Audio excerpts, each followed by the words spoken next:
ನಮಸ್ಕಾರ, ಶುಭಮಸ್ತು. ವಿಶೇಷ ನೇರ ಪ್ರಸಾರ ಕಾರ್ಯಕ್ರಮಕ್ಕೆ ಸ್ವಾಗತ. ನಾನು ಧನಶ್ರೀ. ಇವತ್ತಿನ ಕಾರ್ಯಕ್ರಮದಲ್ಲಿ ಇಂದಿನ ದಿನಾಂಕ ಹೇಗಿದೆ, ಹಾಗೆ ಇವತ್ತಿನ ದ್ವಾದಶ ರಾಶಿಗಳ ಫಲಾನುಫಲ ಹೇಗಿದೆ ಅನ್ನೋದ್ರ ಜೊತೆ ವಿಚಾರದ ಬಗ್ಗೆನೂ ಚರ್ಚೆ ಮಾಡ್ತಾ ಹೋಗೋಣ. ಎಂದಿನಂತೆ ನಮ್ಮ ಜೊತೆ ಇದ್ದಾರೆ ಖ್ಯಾತ ಜ್ಯೋತಿಷಿ ಹಾಗೂ ಕ್ರಿಸ್ಟಲ್ ತಜ್ಞೆ ಆಗಿರುವ ಮೀತಾ ಅವರು. ಅವರನ್ನ ಕಾರ್ಯಕ್ರಮಕ್ಕೆ ಸ್ವಾಗತ ಮಾಡೋಣ. ಮೇಡಮ್ ನಮಸ್ತೆ, ಕಾರ್ಯಕ್ರಮಕ್ಕೆ ಸ್ವಾಗತ. ನಮಸ್ಕಾರ. ಮೊದಲನೇದಾಗಿ ಒಂದು ವಿಚಾರದ ಬಗ್ಗೆ ಮಾತಾಡ್ತಾ ಹೋಗೋದಾದ್ರೆ, ನೀವು ಕಳೆದ ತುಂಬ ದಿವಸದಿಂದ ಹೇಳ್ತಿದ್ರಿ 2ನೇ ತಾರೀಕು ಸರಿ ಇಲ್ಲ, 9 ಸರಿ ಇಲ್ಲ. ಆ್ಯಂಡ್ ಮೊನ್ನೆ ಕೂಡ ನಾವು ಚರ್ಚೆ ಮಾಡಿದ್ವಿ ಗಣೇಶ ಹೆಸರು ರಾಶಿ ಸರಿ ಇಲ್ಲ ಅಂತ. ಸೊ ನಿನ್ನೆ ಕೂಡ ಅದೇ ರೀತಿ ಹಾಸನಲ್ಲಿ ಒಂದು ಘಟನೆ ಆಗಿದೆ. ಏನಂದರೆ ಅದೇ ಗಣೇಶ ಮೆರವಣಿಗೆ ಹೋಗಬೇಕಾದ್ರೆ ಏಕಾಏಕಿ ಟ್ರಕ್ ಬಂದು ತುಂಬ ಜನ ಸತ್ತೋಗಿದ್ದಾರೆ, ತುಂಬ ಜನಕ್ಕೆ ಏಟ್ ಆಗಿದೆ. ನಿನ್ನೆ ಕೂಡ 12ನೇ ತಾರೀಕು. ಈ ಘಟನೆ ಬಗ್ಗೆ ಏನು ಹೇಳ್ತೀರಾ ನೀವು? ನಾನು ಮೊನ್ನೆಯಿಂದ ಹೇಳ್ತಾ ಬರ್ತಾ ಇದ್ದೀನಿ. ಯಾಕಂದರೆ ಈ ಪಿತೃಪಕ್ಷ ಸ್ಟಾರ್ಟ್ ಆದಮೇಲೆ, ಅಂದರೆ ಪೌರ್ಣಮಿಯಿಂದ ಅದು ಗ್ರಹಣ ಬೇರೆ ಆಗಿದೆ ಈ ಸತಿ. ಗ್ರಹಣ ಆದಮೇಲೆ ಪಿತೃಪಕ್ಷ ಸ್ಟಾರ್ಟ್ ಆದಮೇಲೆ ಹಬ್ಬಗಳನ್ನ ಎಂಡ್ ಮಾಡಬೇಕು. ಯಾಕಂದರೆ ಗಣೇಶ ಹಬ್ಬ ಅಂತ ಬಂದಾಗ ಆ ಹಿಂದೆ ಒಂದು ವಾರ ಅದಕ್ಕೆ ಅಂತಲೇ ಟೈಮ್ ಇರುತ್ತೆ. ಅದನ್ನು ಬಿಟ್ಟು ಇವರು ಈ ಪಿತೃಪಕ್ಷ ಸ್ಟಾರ್ಟ್ ಆದಮೇಲೆ ಅದನ್ನೇ ನಡೆಸ್ಕೊಂಡು ಬಂದರೆ, ಇವಾಗೂ ಕೂಡ ಇನ್ನೂ ಕೆಲವೊಂದು ಕಡೆ ಗಣೇಶನ ತರೋದು, ಕೂಡಿಸೋದು, ಗಣೇಶನ ವಿಸರ್ಜನೆ ಮಾಡೋದು, ಗಣೇಶನ ಬಿಟ್ಟು ಬರೋದು ದೊಡ್ಡದಲ್ಲ. ಯಾಕಂದರೆ ನಮ್ಮ ಖುಷಿಗೆ ಮತ್ತು ನೋಡಿ ತುಂಬ ಅನೇಕ ವರ್ಷಗಳಿಂದ ಗಣೇಶನ ಹಬ್ಬನ ಇಡೀ ಏರಿಯಾದಲ್ಲಿ, ರೋಡ್ಗಳಲ್ಲಿ, ಮನೆಗಳಲ್ಲಿ ಮಾಡ್ತಾರೆ. ಆದರೆ ಅದಕ್ಕೆ ಒಂದು ಟೈಮ್ ಪೀರಿಯಡ್ ಇರುತ್ತಲ್ವ. ಪಿತೃಪಕ್ಷ ಸ್ಟಾರ್ಟ್ ಆದಮೇಲೆ ಅಂದರೆ ಈ ಒಂದು ಟೈಮಲ್ಲಿ ಯಾವ ಒಂದು ಒಳ್ಳೆ ಕೆಲಸ ಮಾಡೋದಿಲ್ಲ. ನಾವು ದೇವ್ರು ತಂದಿಡೋದೇನಕ್ಕೆ? ಇಡೀ ಊರಿಗೆ ಒಳ್ಳೇದಾಗಬೇಕು. ಅದರಿಂದ ಊರುಗಳಲ್ಲಿ ಏರಿಯಾಗಳಲ್ಲಿ ಇಡ್ತಾರೆ ಅಂತಂದರೆ ಆ ಒಂದು ಏರಿಯಾ ಬೆಳವಣಿಗೆ ಆಗಿರ್ಬೋದು, ಒಳ್ಳೇದಾಗಬೇಕು ಅಂತ ಇಡ್ತಾರೆ.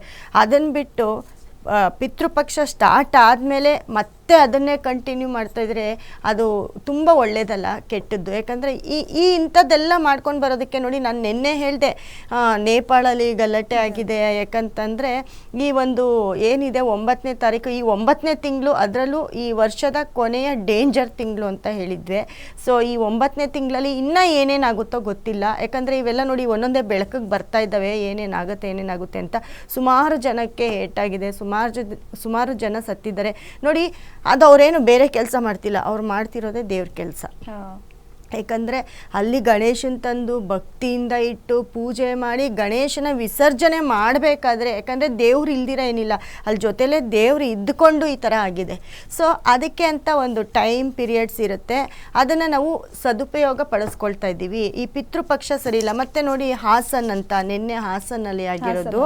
ಸೊ ಹಾಸನ್ ಅಂತ ಬಂದಾಗ ಕಟಕ ರಾಶಿ ಬರುತ್ತೆ, ಅದರಲ್ಲೂ ಅಂತ ಬಂದಾಗ ಪುಷ್ಯ ನಕ್ಷತ್ರ ಬರುತ್ತೆ, ಅದು ಕೂಡ ಶನಿ ನಕ್ಷತ್ರನೇ ಆಗಿರುತ್ತೆ. ಸೊ ಹಾಸನ್ ಅಂತ ಬಂದಾಗ ಅದಾಗಿರುತ್ತೆ. ಮತ್ತು ಒಂದು ಪರ್ಟಿಕ್ಯುಲರ್ ಊರು ಬಂದು ಮೊಸಳೆ ಹೊಸಹಳ್ಳಿ ಅಂತ ಏನೋ ಬರುತ್ತೆ. ಆ ಊರು ಕೂಡ ಇಂದ ಸ್ಟಾರ್ಟ್ ಆಗುತ್ತೆ. ಅಂತ ಅಂದರೆ ಸಿಂಹರಾಶಿ ಬರುತ್ತೆ. ಈ ಅನ್ನೋದಕ್ಕೆ ನೋಡಿ, ಹೆಚ್ಚು ಶನಿ ನಕ್ಷತ್ರದವ್ರು ಯಾರೇ ಆಗಿರ್ಬೋದು ಅಥವಾ ಕೇತು ನಕ್ಷತ್ರದವರು ಯಾರೇ ಆಗಿರ್ಬೋದು, ಇವರೆಲ್ಲರಿಗೂ ಸ್ವಲ್ಪ ಡೇಂಜರಸ್ ಅಂತ ಹೇಳ್ತಾ ಬಂದಿದ್ದೆ. ಮೊನ್ನೆ ಎಲ್ಲ ಅದನ್ನೇ ಹೇಳ್ತಾ ಬರ್ತಾ ಇದ್ದೀನಿ. ಇವತ್ತು ಕೂಡ ಅದನ್ನೇ ಹೇಳ್ತಾ ಇದ್ದೀನಿ. ಸಿಂಹರಾಶಿ ಅನ್ನೋ ಅಕ್ಷರ ಸಿಂಹರಾಶಿಗೆ ಬರುತ್ತೆ. ಸೊ ಸಿಂಹರಾಶಿಯಲ್ಲಿ ನೋಡಿ, ಆಗಿರ್ಬೋದು ಅಥವಾ ಟಾ ಆಗಿರ್ಬೋದು, ಈ ರೀತಿ ಅಕ್ಷರಗಳಿಗೆ ಆದಷ್ಟು, ಯಾಕಂದರೆ ಸಿಂಹರಾಶಿಯಲ್ಲಿ ಮಕ, ಪುಬ್ಬ ಮತ್ತು ಉತ್ತರ ನಕ್ಷತ್ರ ಇರುತ್ತೆ. ಈ ನಕ್ಷತ್ರದವ್ರಿಗೂ ಕೂಡ ಸ್ವಲ್ಪ ಕಂಟಕ ಜಾಸ್ತಿ ಇರುತ್ತೆ. ಹಾಗಾಗಿ ಈ ಸಿಂಹರಾಶಿಯಲ್ಲಿ ಟೈಮ್ ಚೆನ್ನಾಗಿಲ್ಲ. ಯಾಕೆ ಅಂದರೆ ಕೇತು ರಾಶಿಯಲ್ಲೇ ಇರೋದ್ರಿಂದ, ರಾಹು ಕೇತುಗಳ ಒಂದು ಕುಂಭರಾಶಿಯಲ್ಲಿ ರಾಹು, ಸಿಂಹರಾಶಿಯಲ್ಲಿ ಕೇತು ಇರೋದ್ರಿಂದ ಏನಾದರೂ ಒಂದು, ಇವಾಗ ಕೇತು ಅಂದರೆ ನಾವು ಗಣಪತಿಗೆ ಹೋಲಿಸ್ತೀವಿ ಅಲ್ವಾ. ಕೇತು ಅಂದರೆ ಗಣಪತಿ ಅಂತ ಪೂಜೆ ಮಾಡ್ತೀವಿ.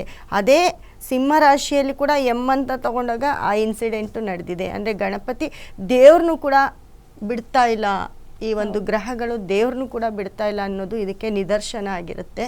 ಸೊ ಹಾಗಾಗಿ ಗ್ರಹಗಳು ಎಲ್ಲೆಲ್ಲಿರುತ್ತೋ ಅಲ್ಲಿ, ಯಾವ್ಯಾವ ರಾಶಿಯಲ್ಲಿರುತ್ತೆ, ಯಾವ ನಕ್ಷತ್ರದಲ್ಲಿರುತ್ತೆ, ಅದು ತುಂಬ ಇಂಪಾರ್ಟೆಂಟ್ ಆಗಿರುತ್ತೆ. ಅದ್ರ ಪ್ರಕಾರನೇ ನಾವು ನಡ್ಕೊಳ್ಬೇಕಾಗತ್ತೆ. ನೋಡಿ, ಇದು ಇಡೀ ಊರಿಗೆ ಒಂದು ಬೆಚ್ಚ ಬೀಳೋ ಅಂತ ಒಂದು ಇದಾಗಿದೆ. ಎಷ್ಟು ಜನ ಇನ್ನ ಅದು ಎಷ್ಟು ಅಂತ ಇನ್ನ ಬೆಳಕಿಗೆ ಬಂದಿಲ್ಲ. ಇನ್ನ ಎಷ್ಟು ಜನ ಆಗ್ತಾ ಇದೆ, ಗಾಯಗಳು ಏನಾಗಿದ್ದಾರೆ ಅವರೆಲ್ಲ ಇನ್ನೂ ತೀರ್ ಹೋಗ್ತಿದ್ದಾರೆ. ಹಾಗಾಗಿ ಸೊ ಎಲ್ರಿಗೂ ಹೇಳೋದು ಇದು ಒಂದೇನೆ. ಯಾಕಂದ್ರೆ ಸಿಂಹ ರಾಶಿಯವರು ತುಂಬಾ ಹುಷಾರಾಗಿರಿ, ಜೊತೆಗೆ ಕಟಕ ರಾಶಿಯವರು ಕೂಡ ತುಂಬಾ ಕೇರ್ಫುಲ್ ಆಗಿರಿ. ಅಲ್ಲೂ ಕೂಡ ಶನಿ ನಕ್ಷತ್ರಗಳಿದೆ. ಅದರಲ್ಲೂ ಮೀನ ರಾಶಿಯವರು ತುಂಬಾ ಕೇರ್ಫುಲ್ ಆಗಿರಿ ಅಂತ ಹೇಳಿದ್ವಿ. ಎಲ್ಲೋ ಒಂದ್ ಕಡೆ ನಿಮ್ಮ ಟೈಮ್ ನೋಡ್ಕೊಂಡ್ರೆ ನೀವೆಲ್ಲೋ ಒಂದ್ ಕಡೆ ಬಚಾವಾಗ್ತೀರಾ, ಪಾರಾಗ್ತೀರಾ.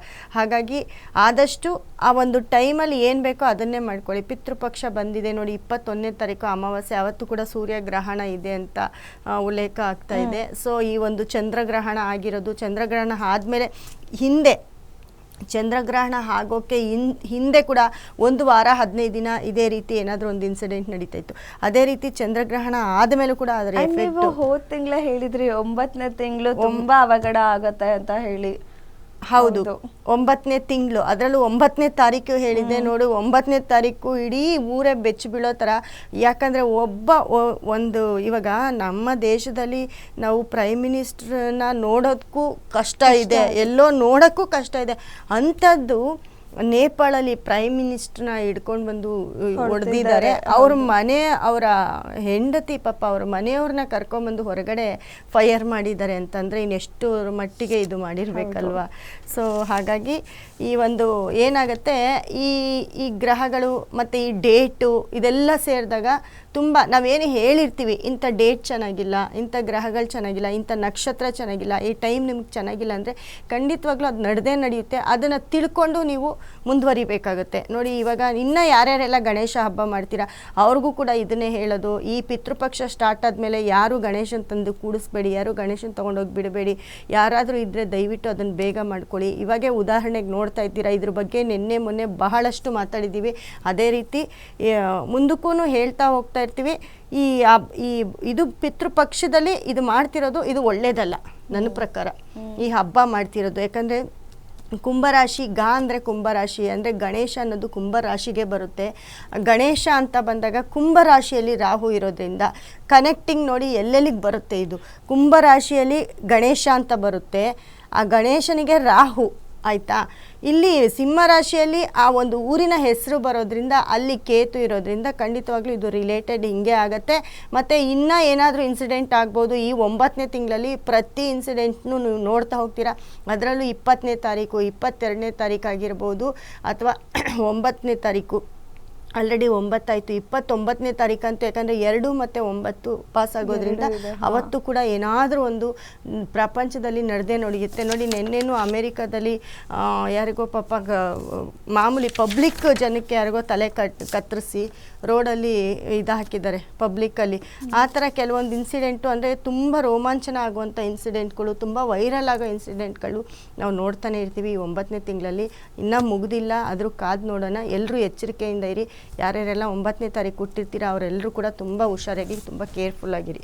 Okay madam. ಇನ್ನು ಇವತ್ತಿನ ದಿನ ಅಂತ ಬರೋದಿದ್ರೆ 13ನೇ ತಾರೀಕು ನೋಡಿ. 13ನೇ ತಾರೀಕು ಹೇಳಿದೆ ಇವತ್ತು. ಯಾಕಂದರೆ ವೃಷಭ ರಾಶಿ ಬರುತ್ತೆ. ವೃಷಭ ರಾಶಿ 2.5 ದಿನ ಚಂದ್ರ ಚೇಂಜ್ ಆಗಲ್ಲ ಅಂತ ಹೇಳಿದೆ. ಅದೇ ಮಧ್ಯಾಹ್ನದ ಮೇಲೆ 4 ಗಂಟೆ ಹಂಗೆ ರೋಹಿಣಿ ನಕ್ಷತ್ರ ಬರುತ್ತೆ. ಸೊ ವೃಷಭ ರಾಶಿ ರೋಹಿಣಿ ನಕ್ಷತ್ರ ಅಂತ ಬಂದಾಗ ವೃಷಭ ರಾಶಿಯವ್ರಿಗೆ ಓಕೆ, ಇವತ್ತಿನ ದಿನ ಸ್ವಲ್ಪ ಪರವಾಗಿಲ್ಲ. ಇವತ್ತು ನಾಳೆ ನಾಳಿದ್ದು 3 ದಿನ ಇದೇ ಎಫೆಕ್ಟ್ ಇರುತ್ತೆ. ದಿನ ಏನೂ ಬದಲಾಗೋದಿಲ್ಲ. ಚಂದ್ರ 2.5 ದಿನ ಅಲ್ಲೇ ಇರೋದ್ರಿಂದ ಪರವಾಗಿಲ್ಲ ಅಂತ ಹೇಳ್ಬೋದು. ವೃಷಭ ರಾಶಿಯವ್ರಿಗೆ ಎಲ್ಲ ಒಂದು ಕಡೆ ಸಮಾಧಾನ. ಆದ್ರೂ ಶನಿ ದೃಷ್ಟಿ ಇರೋದ್ರಿಂದ ತುಂಬ ಕೇರ್ಫುಲ್ ಆಗಿರಬೇಕು ಅಂತ ಹೇಳ್ತೀನಿ. ನಿಮ್ಮ ವಿಷಯದಲ್ಲಿ, ನಿಮ್ಮ ಮಕ್ಕಳ ವಿಷಯದಲ್ಲಿ ಎಲ್ಲೋ ಒಂದು ಕಡೆ ದುಡ್ಡು ಕಾಸು ಕಳ್ಕೊಂಡು ಸಾಲಕ್ಕೆ ಲೋನ್ಗೆ ಹೋಗಿರ್ತೀರ ವೃಷಭ ರಾಶಿಯವರು, ಕೇರ್ಫುಲ್ ಆಗಿರಿ. ನೋಡಿ, ಮಿಥುನ ರಾಶಿಯಲ್ಲಿ ಗುರು ಇರೋದ್ರಿಂದ ಮಿಥುನ ರಾಶಿ 12ನೇ ಮನೆಗೆ ಅಂದರೆ ಅವರ ಹಿಂದಿನ ಮನೆಗೆ ಚಂದ್ರ ಇರ್ತಾನೆ. ಸೊ ಎಲ್ಲೋ ಒಂದು ಕಡೆ ಮನಸ್ಸು ಚಂಚಲ ಆಗ್ತಾ ಇರುತ್ತೆ. ಮಿಥುನ ರಾಶಿಯವರು ಇರೋ ಕಡೆ ಇರೋಕ್ಕಾಗಲ್ಲ, ಮನೇಲಿ ಕೂಡ ನೆಮ್ಮದಿಯಾಗಿರೋಕ್ಕಾಗಲ್ಲ. ಈ 2 ದಿನ ಕೂಡ ನೀವು ಹಾಗೇ ಇರ್ತೀರ. 2 ದಿನ ಯಾರ ಹತ್ರನಾದರೂ ಮಾತಾಡಿ ಜಗಳ ಮಾಡ್ಕೊಳ್ಳೋ ಅಂಥ ಒಂದು ಪರಿಸ್ಥಿತಿ ಇರುತ್ತೆ. ಅದನ್ನು ಕೂಡ ನಡೆಯುತ್ತೆ. ಅದನ್ನು ಹುಷಾರಾಗಿರಿ ಮಿಥುನ ರಾಶಿಯವರು.